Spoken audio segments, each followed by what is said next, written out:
Shalom, Shalom. Shalom. bertemu kembali bersama kami The Save Ministry. Kami adalah para awam yang senang mempelajari kitab melalui pelajaran sahabat. Dan kita akan mempelajari pelajaran sahabat pada minggu ini. Dan pelajaran ini adalah pelajaran terakhir pada triwulan 1 dan dengan judul Kasih adalah kegenapan hukum Taurat. Dan kita akan mempelajari hari per hari. Kami saya buka dengan doa. Mari kita berdoa. Tuhan, Bapa kami yang tinggal dalam surga, kami bersyukur dan berterima kasih padamu karena kami boleh dapat berkumpul kembali untuk membicarakan tentang firman. Roh Kudus menolongi hati kami sehingga apa yang kami bicarakan boleh menjadi berkat bagi banyak orang dan memuliakan nama. Terima kasih Tuhan untuk puji namamu di dalam nama Tuhan Yesus kami berdoa. Amin. Sebelum memulai pelajaran dalam minggu ini, kiranya Pak Tobing boleh menjelaskan apa saja yang akan kita pelajari. Silakan Pak. Baik, terima kasih Pak Simon. Pemirsa The Safe Ministry, akhirnya pelajaran sekolah sahabat kita sepanjang triwulan ini ditutup dengan hubungan kasih dengan hukum Taurat. Ya, kasih adalah kegenapan hukum Taurat. Kita coba cermati di ayat hafalan Roma 13 ayat 8. Janganlah kamu berhutang apa-apa kepada siapapun juga, tetapi hendaklah kamu saling mengasihi. Sebab barang siapa mengasihi sesamanya manusia, ia sudah memenuhi hukum Taurat. Ya, jadi kita akan lihat nanti apa hubungan kasih dengan hukum Taurat. Ada satu ilustrasi, ya satu waktu ada anggota yang bermasalah di gereja. Lalu salah seorang majelis bilang kepada pendetanya, pendeta, kita nggak bisa mengambil keputusan berdasarkan belas kasihan. Ya, tidak bisa. Pendeta berpikir seperti itu ya. Jadi pendeta tersebut mau tahu dia sebenarnya apa sih yang dipahami oleh orang ini mengenai apa? Apa itu Allah dan hukum Allah. Jadi kalau kita perhatikan ya pelajaran-pelajaran sebelumnya dan juga bahkan di pelajaran-pelajaran di triwulan-triwulan sebelumnya pada waktu kita mempelajari kitab Markus ya, bagaimana Yesus selama di dunia. Yesus itu banyak apa? Melakukan tindakan-tindakan itu oleh karena apa? Tergerak oleh belas kasihan. Jadi kalau kita bicara mengenai Allah dan hukum Allah, belas kasihan itu justru topik utama.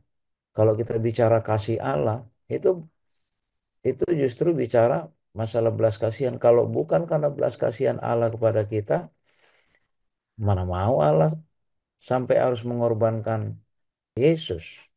Kalau bukan karena belas kasihan, mana bisa kita diampuni. Dan kita juga seperti itu. Dalam berurusan dengan orang lain, apalagi urusan yang bersalah, ya memang harus digerakkan oleh apa? Belas kasihan. Tapi nanti kita lihat, apakah belas kasihan itu ya artinya tidak ada lagi hukum, ya sama seperti Allah. Allah karena berbelas kasihan kepada kita dikaruniakannya anaknya yang tunggal. Lalu pertanyaan, apakah setelah berbelas kasihan lalu hidup kita tidak perlu ada peraturan? Nah, itu nanti ya kan yang perlu kita juga pahami. Jadi nanti kita akan melihat bagaimana dituturkan bahwa kasih itu kasih itu adalah satu pemenuhan, satu penggenapan ya dari adanya hukum Taurat. Jadi kalau kita misalnya bicara hukum Taurat, jangan pernah dipisahkan dari kasih ya. Jangan pernah dipisahkan. Nah, jadi ini nanti kita akan coba melihat seperti apa hubungan kasih itu ya dengan hukum Taurat. Yang pasti ya hukum Allah itu ya hukum Allah itu bukan untuk mengutuk manusia, tapi dari hukum-hukum Allah itu kita melihat bagaimana Allah mengekspresikan kasihnya.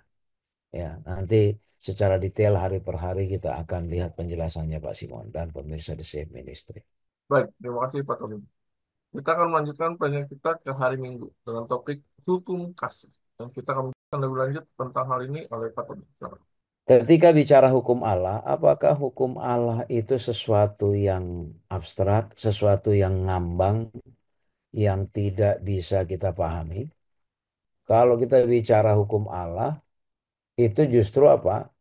Ini adalah satu cara Allah mengekspresikan apa? Mengekspresikan atau menyatakan bagaimana seharusnya, ya, bagaimana seharusnya kita, ya, kita bertingkah laku, ya, bertingkah laku di hadapan Allah. Demikian juga bagaimana seharusnya kita bertingkah laku, berinteraksi dengan sesama kita.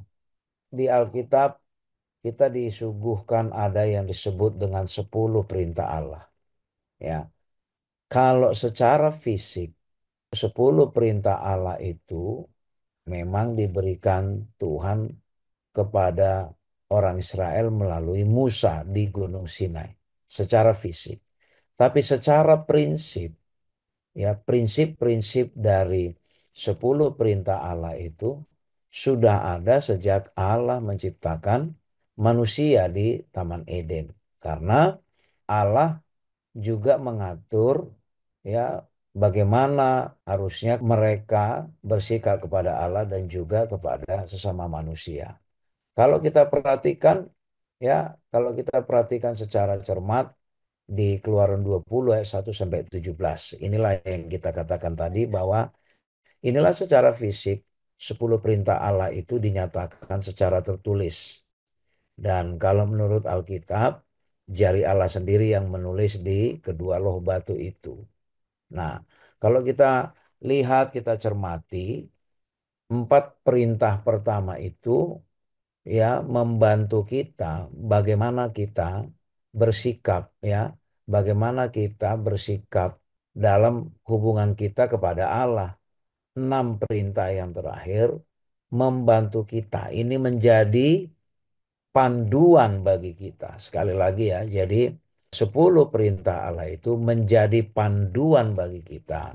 Bagaimana kita ketika berinteraksi, berhubungan kepada sesama kita manusia. Tapi, ya, kalau disimpulkan, ya, kalau kita ingat bagaimana ketika seorang muda yang kaya datang kepada Yesus dikatakan, "Guru, apa yang harus aku perbuat supaya aku selamat?" Dia bilang. Ya, dia bilang, "Ya, kamu lakukanlah perintah-perintahku." Oh, sudah. Ya, sudah. Jadi, emang perintah yang mana katanya kan? Yesus bilang, "Kasihilah Tuhan Allahmu dengan segenap hatimu, dan kasihlah sesama manusia seperti apa? Seperti dirimu sendiri." Jadi ketika 10 perintah tadi itu dikompres, ya, dikompres atau dipadatkan, ya, itu menjadi 2 perintah besar. Satu, Yesus bilang, "Kasihlah Tuhan Allahmu dengan segenap hatimu, dengan segenap jiwamu, dengan segenap akal budimu, dan dengan segenap kekuatanmu." Itu satu. Yesus katakan dalam hubungan kita kepada Allah. Tapi kepada sesama dikatakan, ya, kasih sesama manusia seperti dirimu sendiri. Dan bahkan dipertegas lagi di Matius 22 ayat 40.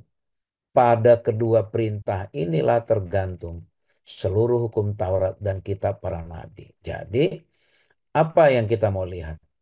Kita sering fokus hanya kepada daftar dari 10 hukum Taurat itu atau 10 perintah Allah itu.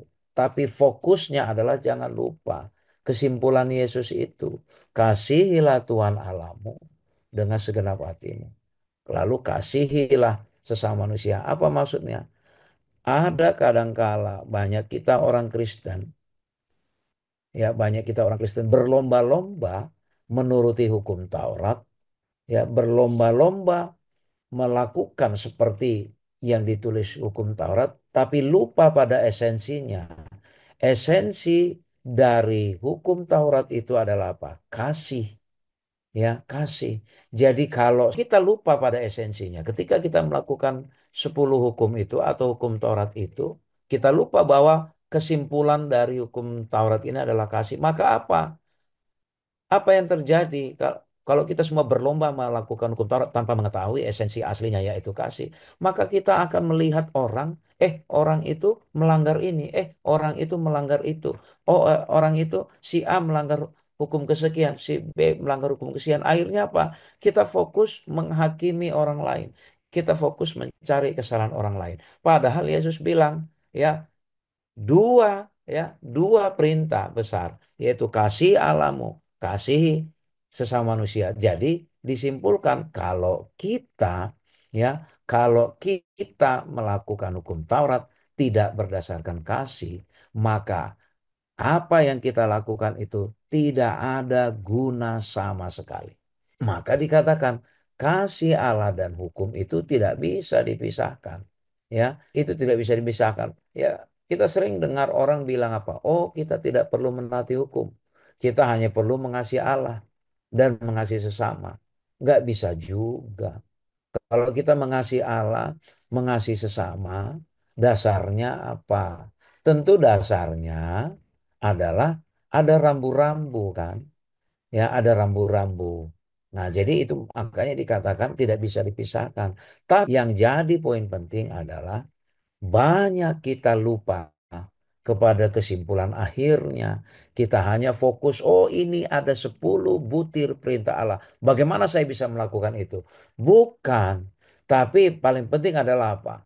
Di dalam 10 perintah itu adalah ekspresi kasih Allah. Maka ketika melakukan 10 perintah Allah itu adalah dasar awalnya adalah karena kita kasih. Karena kita kasih kepada Tuhan, karena kita kasih kepada sesama, maka tindakan kita akan nyata, tercermin melalui apa? Dilihat, oh kita tidak apa? Tidak ada melanggar atau tidak ada yang lari dari 10 perintah itu. Demikian Pak Simon dan pemirsa The Safe Ministry. Baik, terima kasih Pak Tobing untuk penjelasannya. Dan kita akan melanjutkan pelajaran kita ke hari Senin dengan judul Hukum Taurat itu kudus, benar, dan baik. Dan kita akan mendengar penjelasan yang lebih lanjut dari Pak Fajar. Silakan. Ya, Pak Simon dan pemirsa di Safe Ministry ya. Seperti yang dijelaskan oleh panelis Saudara Elvin bahwa hukum Taurat ini adalah panduan bagi kita di dalam berkehidupan di atas dunia ini. Hukum Taurat itu sebetulnya juga kudus dan benar serta baik ya bagi umat manusia. Nah, kasih yang paling kita perlu cermati adalah bahwa kasih itu adalah landasan daripada hukum Allah itu ya. Jadi kasih adalah landasan daripada hukum. Jadi ketika Allah itu menegakkan hukum, dia itu menegakkan juga akan kasih yang dia miliki itu.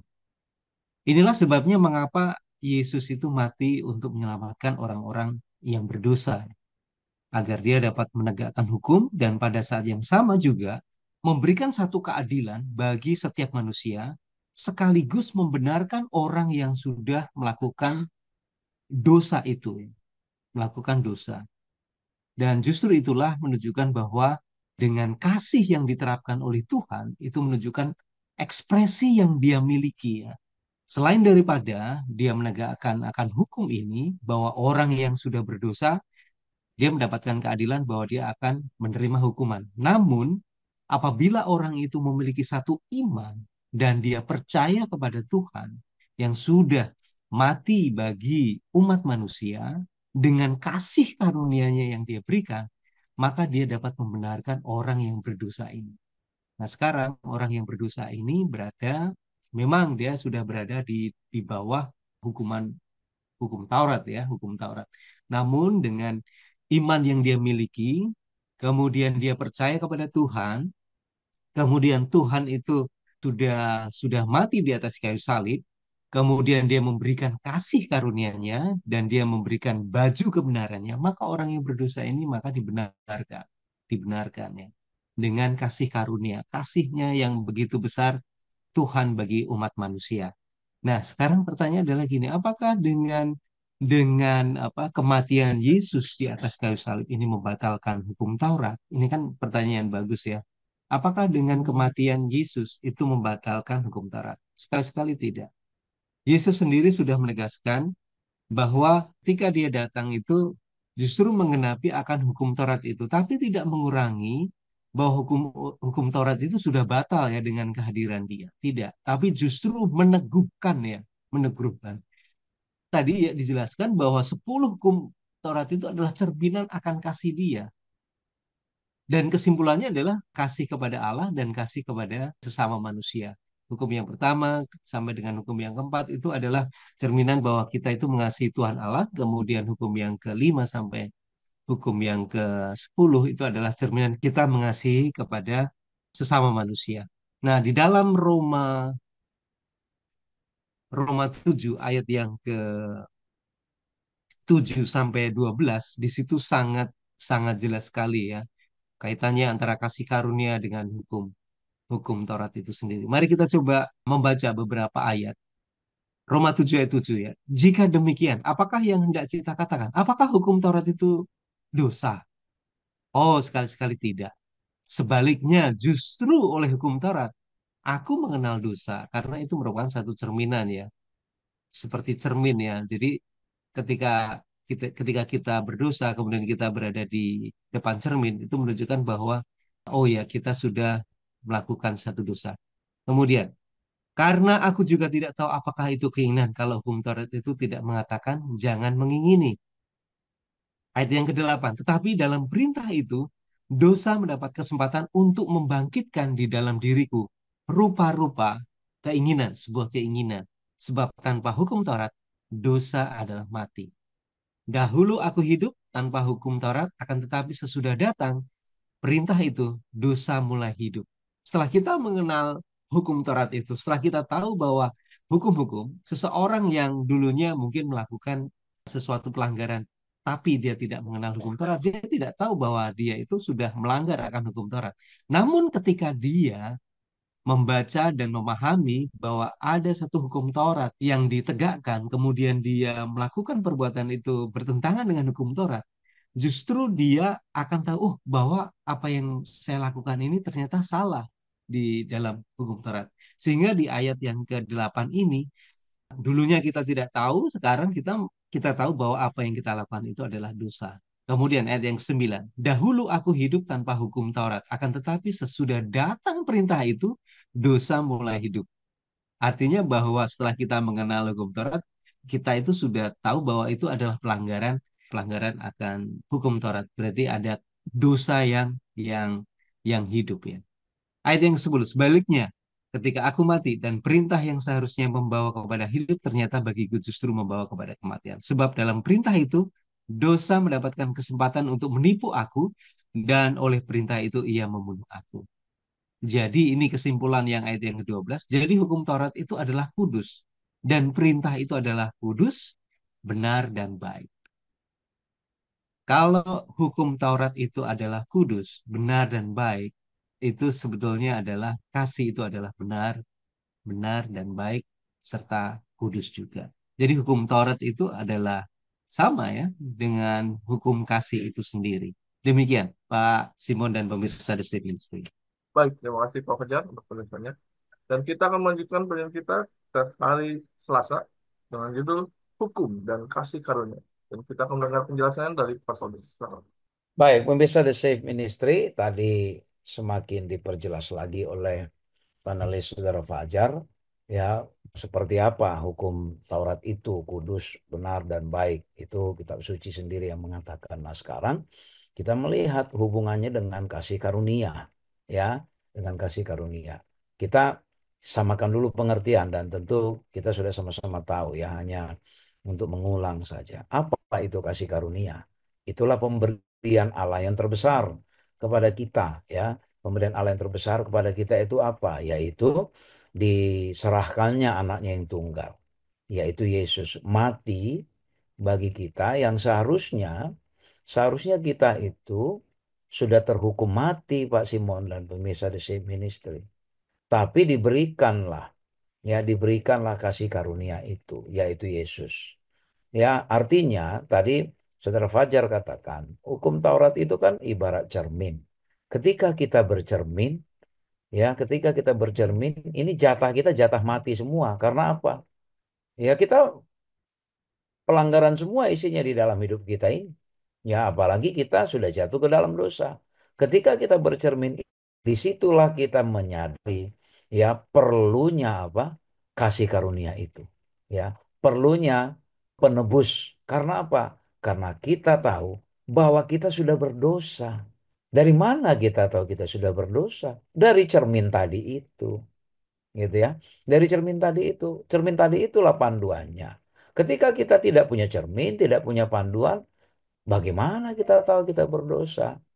Ya, jadi hukum dan kasih karunia itu sama sekali tidak bertentangan. Nah, tapi kita harus perhatikan kembali lagi ya, kita mau menekankan kembali dalam praktek kerohanian kita sering terjadi kekeliruan di antara umat-umat Kristen. Ya, kekeliruannya apa?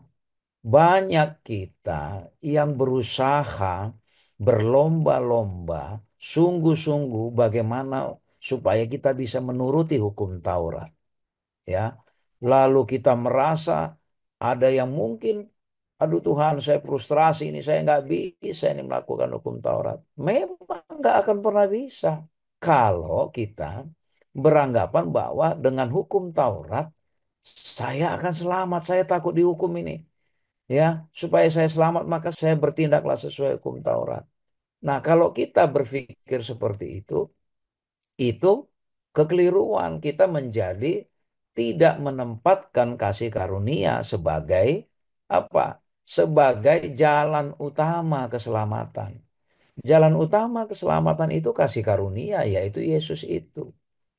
Oleh karena kita sudah menyadari bahwa hanya karena belas kasihan Tuhanlah kita boleh hidup saat ini.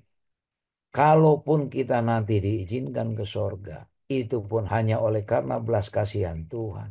Maka kesadaran kita akan perlunya kasih karunia itulah yang mendorong kita apa? Mengekspresikan kasih kita juga kepada Allah.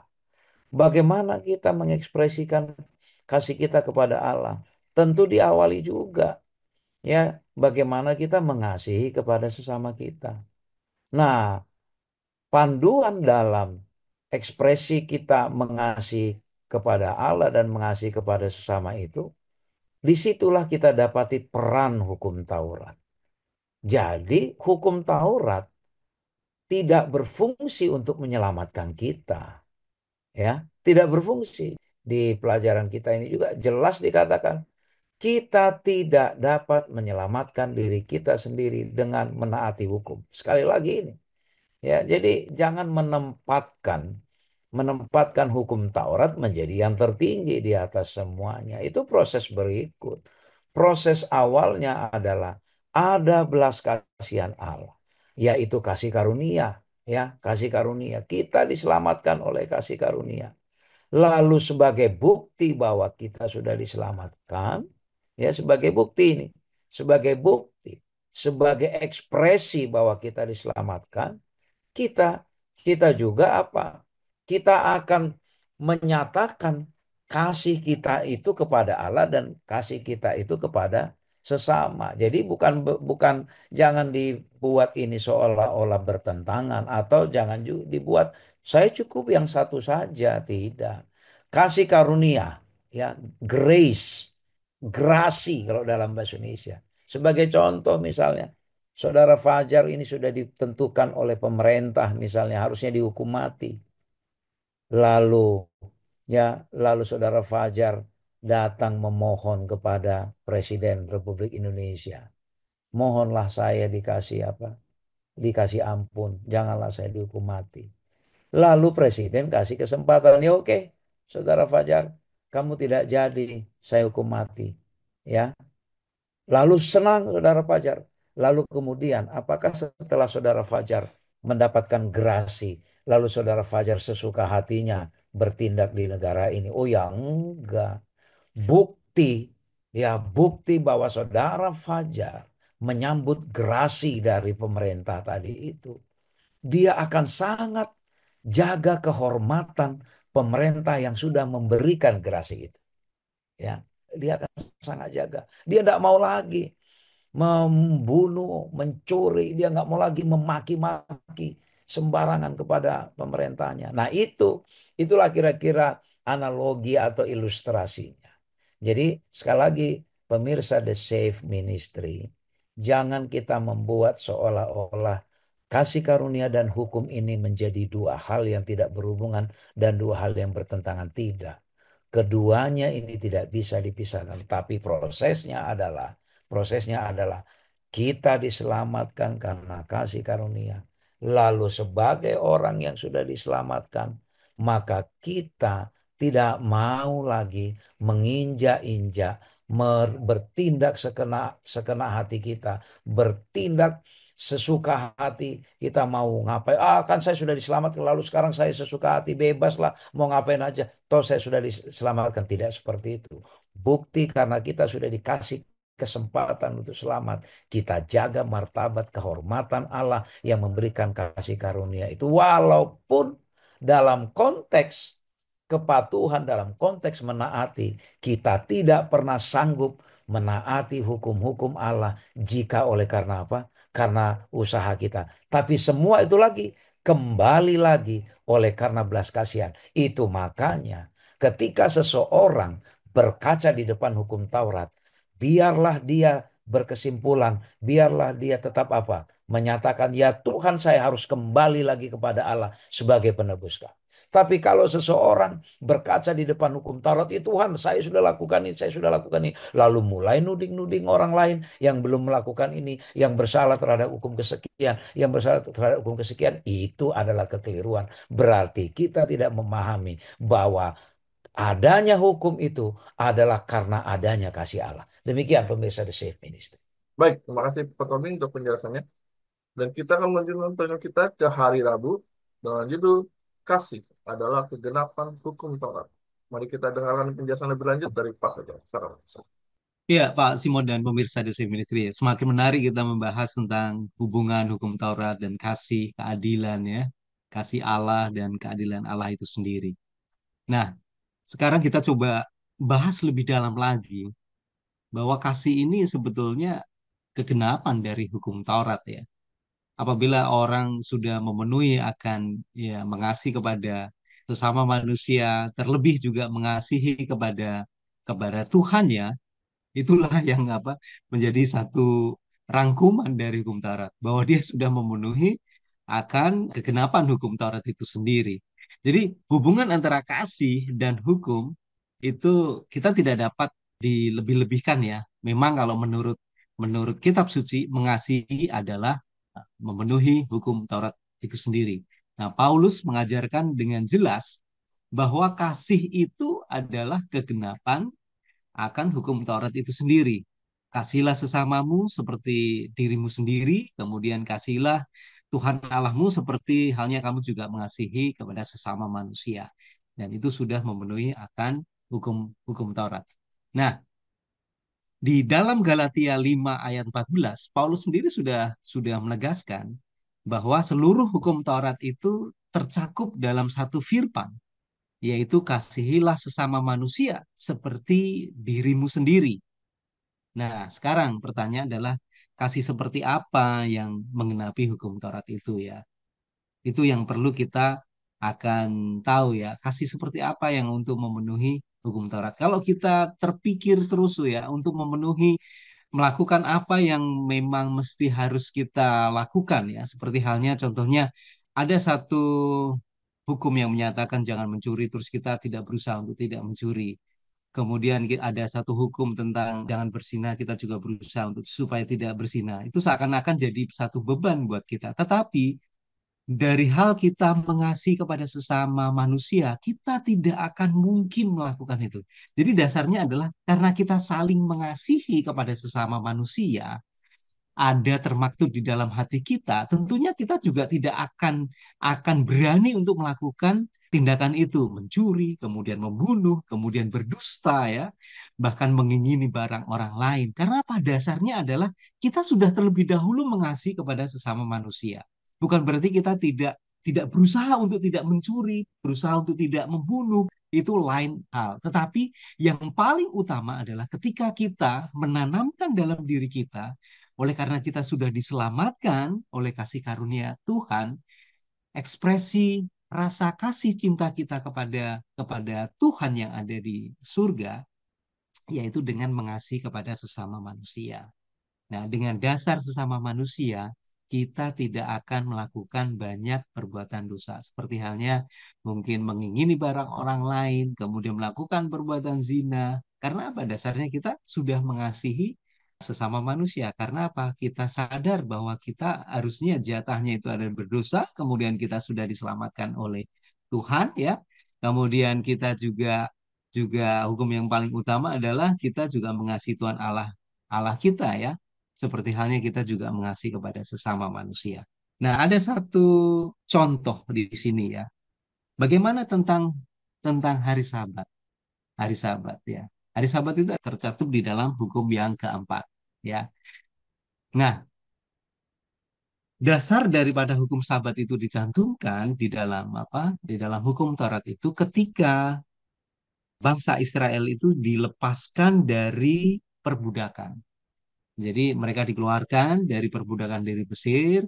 Ada di situ ada satu rasa syukur, ya. Ada rasa syukur, kemudian ucapan terima kasih, ada satu satu saat kenikmatan yang mereka terima, ya, bangsa Israel mereka terima atas pembebasan bangsa Israel dari penindasan orang-orang Mesir, ya, orang-orang Mesir. Nah, esensinya adalah bahwa Tuhan itu sudah membebaskan mereka dari penjajahan bangsa Mesir. Di situ ada rasa syukur. Nah, hari Sabat ini tentunya sebetulnya dipenuhi menjadi satu rasa syukur, hari kenikmatan, hari rasa syukur di mana kita sudah dibebaskan dari dosa oleh Tuhan, ya. Dosa yang sudah kita lakukan dengan apa?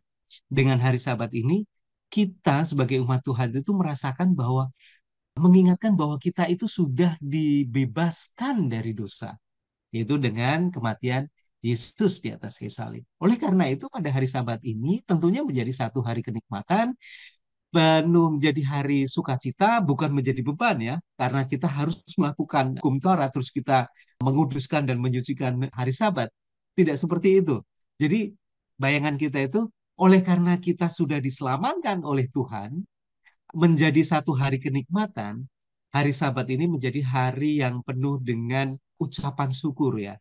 Peringatan bagi kita bahwa Tuhan itu sudah menyelamatkan kita, mengangkat kita dari dosa, sudah membenarkan kita, dan apa yang kita lakukan, tindakan apa yang dilakukan, yaitu juga dengan mengasihi sesama manusia. Jadi kalau pada hari Sabat juga kita memberi tumpangan orang lain, memberi makan orang lain, itu malah justru ekspresi kasih kita kepada sesama manusia, karena kita sudah diselamatkan oleh oleh Tuhan, ya, dari dosa. Sebagai wujud ekspresi kasih kita pada hari Sabat, kita juga bisa berbagi makanan pada hari Sabat penuh dengan sukacita supaya orang lain juga merasakan, mereka juga merasakan terbebas dari penderitaan mereka, kekurangan makan, mereka tidak punya tumpangan, ya, kita bisa memberikan itu. Khususnya pada hari Sabat, ya, pada hari Sabat kita bisa berbagi berbagi kasih kepada orang lain. Demikian Pak Simon dan pemirsa The Safe Ministry. Baik, terima kasih Pak Fajar untuk penjelasannya. Dan kita akan melanjutkan pelajaran kita ke hari Kamis dengan judul yang terutama, saling mengasihi. Dan kami minta Pak Fajar untuk penjelasan tentang hal ini. Silakan. Iya Pak Simon dan pemirsa The Safe Ministry, ya. Yang paling utama itu adalah saling mengasihi. Saling mengasihi sesama manusia, ya. Ada satu kutipan yang bagus ini, ya. Melakukan melakukan pekerjaan kasih yang dengan setia dapat memajukan keadilan dan belas kasihan itu sendiri. Menjadi setia kepada Allah adalah lebih daripada sekedar tidak melanggar catatan-catatan dalam hukum Taurat. Tapi dengan melakukan tindakan kasih ini, itu menunjukkan bahwa kita memang memajukan keadilan dan menyatakan belas kasihan kita kepada sesama manusia. Nah, kalau kita belajar, ya, belajar dari firman Tuhan ini, disebutkan bahwa ada beberapa pernyataan-pernyataan ya, yaitu yang pertama itu dari Yakobus. Nanti kita juga akan belajar dari Yesus itu sendiri. Kemudian yang ketiga itu dari Rasul Petrus. Hukum kasih itu sendiri tidak hanya memerintahkan diri kita untuk tidak melakukan kejahatan. Ini yang paling yang perlu kita cermati nih Pak Simon ya. Hukum kasih itu sendiri tidak hanya memerintahkan diri kita untuk tidak melakukan kejahatan, tidak untuk melakukan pelanggaran kepada hukum Taurat, tetapi justru memberikan satu dorongan bagi kita melakukan kasih kepada sesama manusia. Jadi bukan hanya kita untuk tidak melakukan dosa, tidak melakukan kejahatan, maupun tidak melakukan pelanggaran hukum Taurat, tapi justru dengan kasih ini mendorong kita itu melakukan kasih kepada sesama manusia. Nah, kalau kita sudah melakukan kasih kepada sesama manusia, mengasihi mereka, tentunya kita ya sudah memenuhi akan unsur hukum Taurat itu sendiri ya. Nah, kasih itu menentang akan ketidakadilan di dalam masyarakat, yaitu termasuk memberikan penghinaan kepada orang lain, kemudian kita menindas kepada orang yang miskin, kemudian kita tidak memanusiakan manusia, itu adalah salah satu ketidakadilan ya, ketidakadilan. Tapi apabila kita melakukan satu tindakan tindakan kasih kepada sesama manusia, itu justru mengangkat mereka dari keterpurukan ya, dari penindasan ya, memberikan satu satu tindakan kasih itu memanusiakan manusia ya. Contohnya begini, di dalam Yakobus 2 ayat 1 sampai yang ke-9. Saudara-saudaraku, sebagai orang yang beriman kepada Yesus Kristus Tuhan kita yang mulia, janganlah iman itu kamu amalkan dengan memandang muka. Sebab jika ada seorang masuk ke dalam kumpulanmu dengan memakai cincin emas dan pakaian indah, dan datang juga seorang miskin ke situ dengan memakai pakaian buruk, dan kamu menghormati orang yang berpakaian indah itu, dan berkata, silakan Tuhan, duduk di tempat yang baik. Sedangkan kepada orang miskin, kamu berkata, cobalah kamu berdiri di sana, dan duduklah di lantai ini dekat tumpuan kakiku. Bukanlah kamu telah melakukan satu perbedaan di dalam hatimu dan bertindak sebagai hakim dengan pikiran jahat. Nah, ini salah satu contoh ya yang diberikan oleh Rasul Yakobus bahwa rasis gitu ya, rasis kemudian kita memandang rendah orang lain itu ya sebetulnya tidak memanusiakan manusia ya, malah justru ya itu satu pelanggaran. Kemudian ayat yang kelima, dengarkanlah hai saudara-saudara yang kukasih. Bukankah Allah itu memilih orang-orang yang dianggap miskin oleh dunia ini untuk menjadi kaya dalam iman dan menjadi ahli waris kerajaan yang telah dijanjikannya kepada barang siapa yang mengasihi Dia? Tetapi kamu telah menghinakan orang-orang miskin. Bukankah justru orang-orang yang kaya menindas kamu akan menyeret kamu ke pengadilan? Bukankah mereka yang menghujat nama yang mulia yang olehnya kamu menjadi milik Allah? Nah, intinya adalah begini, bahwa kita tidak boleh menghina orang lain, memperlakukan orang lain tidak dengan adil. Kemudian kita membeda-bedakan orang lain. Itu itu sesuatu yang tidak baik ya di mata Tuhan. Nah, ayat yang ke-9 ya. Tetapi jikalau kamu memandang muka, kamu berbuat dosa dan oleh hukum itu menjadi nyata bahwa kamu melakukan pelanggaran. Bahwa dengan tindakan itu merupakan satu tindakan pelanggaran ya, satu tindakan pelanggaran. Oleh karena itu, kenapa Yakobus itu menekankan kasihilah kepada sesama manusia untuk kita. Nah, sekarang apa sih yang dikatakan oleh Yesus itu sendiri ya? Yesus Yesus sendiri juga memerintahkan kepada pengikutnya untuk saling mengasihi sebagaimana aku sudah mengasihi kamu. Jadi oleh karena Yesus itu sudah mengasihi kita, Yesus juga berharap bahwa orang yang sudah dikasihi itu juga mengasihi kepada orang lain. Dan kemudian yang ketiga, Rasul Petrus. Rasul Petrus juga mengatakan, mendesak bagi semua orang-orang Kristen, tetapi yang terutama, kasihilah sungguh-sungguh seorang akan yang lain, sebab kasih itu menutupi banyak sekali dosa.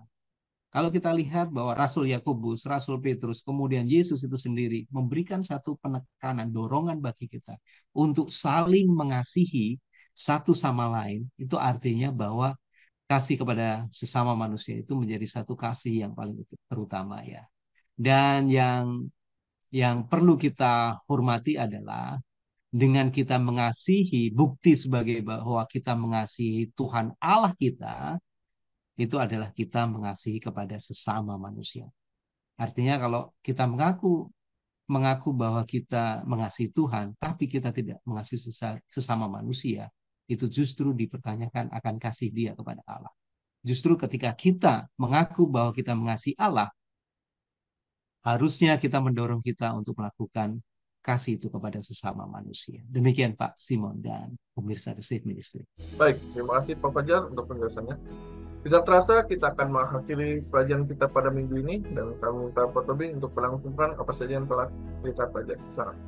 Pemirsa The Safe Ministry, dalam Yeremia 31 ayat 33, Allah mengatakan bahwa aku akan menaruh hukumku di dalam batin mereka, meletakkan di dalam hati mereka. Artinya, hukum-hukum Tuhan itu biarlah tinggal di dalam batin dan hati kita, sama seperti Allah juga tinggal di dalam hati kita. Supaya apa? Karena kasih Allah dan hukum itu tidak bisa dipisahkan. Dan disitulah Allah mau kita menaruh kasih Allah dan juga hukumnya itu di dalam hati kita. Bukan hanya di sekedar pikiran sebagai pengetahuan. Ketika hukum Allah, ketika kasih Allah dan hukumnya sudah berada di dalam kasih kita, maka nyatalah dalam hidup kita kasih Allah itu. Yaitu kasih itu sabar, kasih itu tidak pemarah, tidak menyombongkan diri, tidak menyimpan kesalahan orang lain. Sering terjadi ketika orang Kristen berfokus kepada bagaimana supaya melakukan hukum Taurat, maka hukum Taurat yang dilakukannya itu justru dipakai sebagai dasar apa? Untuk marah kepada orang lain, menyimpan kesalahan orang lain. Karena dia membuat daftar-daftar kesalahan orang lain dengan menggunakan dari hukum Taurat yang dipakainya itu. Tapi ketika hukum Taurat itu tinggal di dalam hati bersama dengan Allah tinggal di dalam hati, maka yang muncul dalam ekspresi hidup kita adalah apa? Kasih. Kasih yang tidak sombong, kasih yang tidak bersuka cita karena ketidakadilan, kasih yang menutupi kesalahan orang lain. Artinya apa? Tidak suka mengumbar kesalahan orang lain. Pemirsa The Safe Ministry, jangan sampai kasih karunia Allah itu menjadi tidak berfungsi bagi kita oleh karena kita pikir dengan melakukan hukum Taurat lah kita selamat. Tapi karena kita sudah menerima kasih karunia, maka kita akan mengasihi Allah. Salah satu cara mengasihi Allah adalah apa? Dengan mencintai sesama kita. Jangan pernah kita orang Kristen jangan pernah kita mengaku kita sudah melakukan hukum Taurat. Tapi kalau kita sendiri masih membenci sesama, kalau kita sendiri masih dendam kepada orang lain, kalau kita sendiri masih masih kikir, egois, tidak memberi tumpangan, hanya diri kita saja yang kita pikirkan. Pemirsa The Safe Ministry, jangan sampai kita salah langkah. Jangan sampai kita selalu menjadikan hukum Taurat sebagai perdebatan dan alat ukur bagi kita ketika kita menilai orang lain. Tapi biarlah kasih Allah itu tinggal di dalam batin kita, di dalam hati kita. Tinggal bersama dengan hukumnya. Sehingga kedua hal ini tercermin di dalam hidup kita. Kiranya Tuhan memberkati. Baik, terima kasih pada para penulis, Pak Elson dan Pak Fajar, yang telah menjelaskan hari per hari pelajaran kita pada minggu ini. Dan biarlah kita boleh makin mengerti bahwa kasih adalah kegenapan dari hukum Taurat. Dan kita akan tutup dalam doa, dan kami minta Pak Fajar untuk berdoa. Mari kita duduk dalam doa. Bapa kami yang di surga, terpujilah namamu. Besar kasih Tuhan kepada kami semuanya. Kami dapat boleh merasakan bagaimana pengorbanan Yesus di atas kayu salib, memberikan satu jaminan kepastian bahwa kami dapat dibenarkan. Oleh karena kami mengasihi Tuhan, karena sudah menyelamatkan kami semuanya, sudah mengangkat kami dari dosa. Sebagai wujud ekspresi kami, yaitu dengan mengasihi kepada sesama manusia. Ajari kami Tuhan, supaya kami dapat boleh memahami akan hukum kasih ini, agar kami dapat boleh memenuhi menjadi umat-umat Tuhan yang selalu merasakan kasih Tuhan terlebih dahulu, dan kami dapat boleh terapkan di dalam kehidupan kami, yaitu dengan mengasihi dan mendorong kami untuk mengasihi kepada sesama manusia. Memberkati seluruh pemirsa dimanapun mereka berada. Kiranya kasih karunia Tuhan Allah Bapa dan kasih daripada Yesus Kristus dan persekutuan Roh Kudus menyertai kami semuanya dari hari ini sampai dengan Maranatha. Dalam nama Yesus kami berdoa. Amin. Amin. Terima kasih sekali lagi kepada para panelis dan para pemirsa yang telah menyaksikan video ini. Biarlah ini boleh menjadi berkat bagi kita. Dan jika Anda berkenan, Anda boleh subscribe channel kami dan mensukai video ini dan mengkomen dan juga membagikannya bagi orang lain. Dan kita akan bertemu pada triwulan berikutnya, triwulan kedua. Shalom. Shalom. Shalom. Tuhan memberkati. Tuhan memberkati.